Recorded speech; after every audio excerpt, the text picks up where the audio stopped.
বিশ্বনবী খাদিজাতুল কুবরা, ওনার প্রথম স্ত্রী খাদিজাতুল কুবরা তাহেরাকে কবরের মধ্যে রেখে দিয়ে কাঁদতে শুরু করলেন, চোখের পানি ছেড়ে অনেক দোয়া করলেন।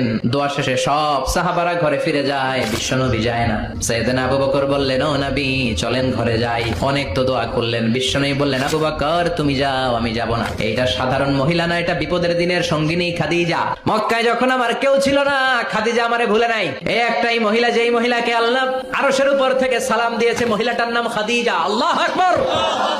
আমার সব সন্তান আল্লাহ খাদিজার পেট থেকে দিয়েছে।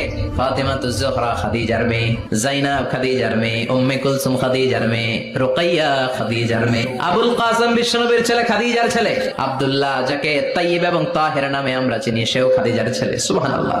ও আবু বকর, আমার এই কলিজার টুকরা প্রিয়তমা খাদিজারে রেখে দিয়ে কেমনে বাসায় যায়? তুমি যাও, এখনই মুনকার নাকির এসে খাদিজারে প্রশ্ন করবে, আমি দেখবো খাদিজা উত্তর দিতে পারে কিনা। আর প্রশ্নের উত্তরে যদি ভুল করে ফেলে, কবরের উপর থেকে আমি নিজে প্রশ্নের উত্তর দিয়ে দেব। সাইয়েদনা জিবরাইল বললেন, নবী আপনার আর দাঁড়িয়ে থাকার দরকার নাই, আবু বকরের সাথে ঘরে চলে যান। আল্লাহ জানিয়ে দিয়েছে, খাদিজার কবরের প্রশ্নে যদি কোনো সমস্যা হয়, আরশের উপর থেকে খাদিজার প্রশ্নের জবাব আল্লাহ নিজে দিয়ে দিবে। হে আল্লাহ।